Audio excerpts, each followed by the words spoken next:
Chers amis, la technologie est-elle un mal? Doit-on se révolter et détruire toutes les machines parce qu'elles nous enlèvent nos emplois? Non. Si le travail peut être accompli par la machine, tant mieux. Cela permettra à l'homme et la femme de consacrer leur temps libre à d'autres activités, des activités libres, des activités de leur choix. Mais cela, à condition qu'ils reçoivent un revenu pour remplacer le salaire qu'ils ont perdu avec l'introduction de la machine, du robot. Autrement, la machine qui devrait être l'allié de l'homme devient son ennemi, car elle le prive de revenus et l'empêche de vivre.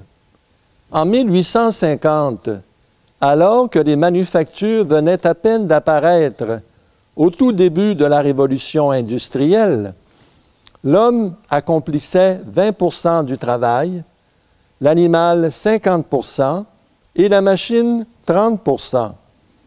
En 1900, 50 ans plus tard, l'homme accomplissait seulement 15% du travail, l'animal 30% et la machine 55%.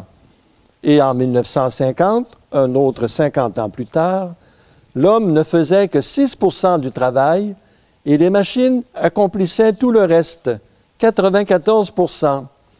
Les animaux avaient été libérés, obtenu leur congé. Et nous n'avons encore rien vu, puisque nous entrons maintenant dans l'ère de l'ordinateur. Une troisième révolution industrielle a commencé avec l'apparition des transistors et de la puce de silicone au microprocesseur, qui peut effectuer jusqu'à 1 million d'opérations à la seconde. Cette puce, microprocesseur, peut être programmée de manière à retenir de nouvelles informations et s'ajuster, et ainsi remplacer les travailleurs sur les lignes d'assemblage. De telles usines entièrement automatisées existent déjà, comme l'usine de moteurs de la compagnie Fiat en Italie, qui est contrôlée par une vingtaine de robots, et l'usine d'automobile de la compagnie Nissan à Zama au Japon, qui produit 1300 automobiles par jour avec l'aide de seulement 67 personnes, ce qui représente plus de 13 automobiles par jour par travailleur. En 1964, était présenté au président des États-Unis d'Amérique un rapport intitulé « Le chaos social dans l'automation », signé par 32 sommités, dont M. Gunnar Myrdal, économiste né en Suède, et le Dr Linus Pauling, détenteur d'un prix Nobel. Ce rapport disait en résumé que les États-Unis et éventuellement le reste du monde seraient bientôt impliqués dans une révolution qui promet une production illimitée par des systèmes de machines qui nécessiteront peu de coopération des êtres humains. Par conséquent, on doit agir pour garantir un revenu à tous les hommes, qu'ils soient ou non engagés dans ce qui est communément appelé travail.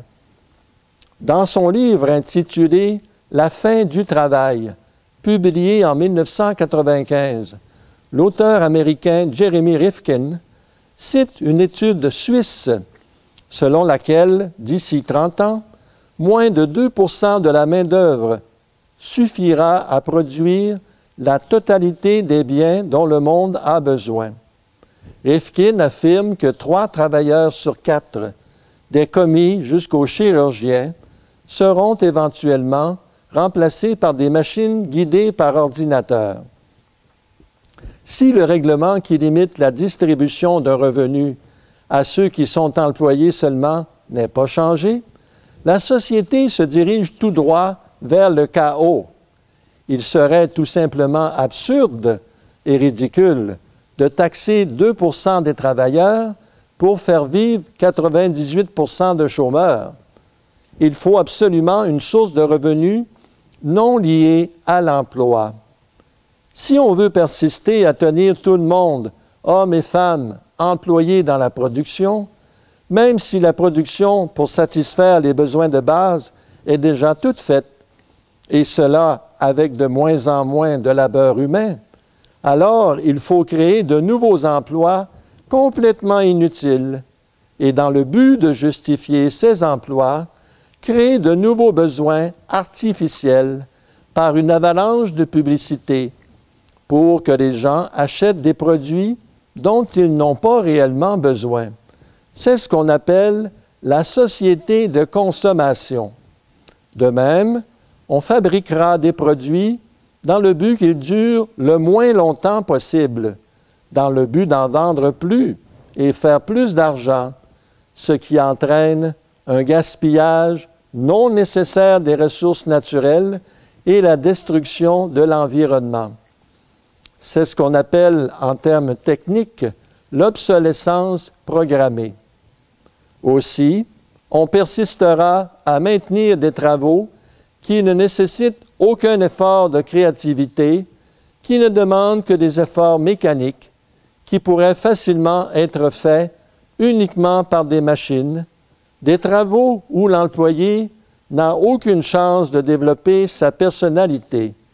Mais, pour cet employé, ce travail, si déshumanisant soit-il, est la condition d'obtenir l'argent, le permis de vivre. Mais alors, si l'homme n'est pas employé dans un travail salarié, rémunéré, que va-t-il faire de ses temps libres? Il l'occupera à faire des activités libres, des activités de son choix.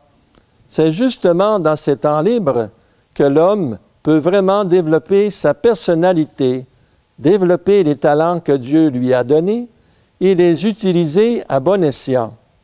De plus, c'est durant leur temps libre que l'homme et la femme peuvent s'occuper de leurs devoirs familiaux, religieux et sociaux, élever leur famille, pratiquer leur religion, connaître, aimer et servir Dieu, venir en aide à leurs prochains. Élever des enfants est le travail le plus important au monde, mais parce que la femme qui reste au foyer pour élever ses enfants ne reçoit pas de salaire, on considère qu'elle ne fait rien, qu'elle ne travaille pas. Être libéré de la nécessité de travailler pour produire les biens essentiels à la vie ne signifie aucunement paresse.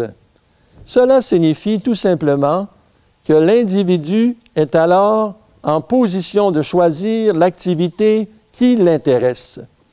Sous un système de démocratie économique, il y aura une floraison d'activités créatrices. Par exemple, les grandes inventions, les plus grands chefs-d'œuvre de l'art, de la peinture, de la musique, ont été accomplis dans des temps libres. Comme le disait Clifford Hugh Douglas, la majorité des gens préfèrent être employés, mais dans des choses qu'ils aiment, plutôt que dans des choses qu'ils n'aiment pas.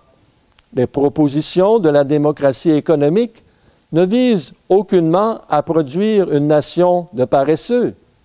La démocratie économique permettrait aux gens de s'adonner aux travaux pour lesquels ils sont qualifiés.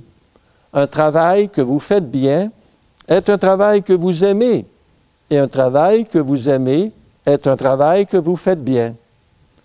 Dans la prochaine leçon, nous parlerons du troisième principe ou trépied de la démocratie économique, l'escompte compensé.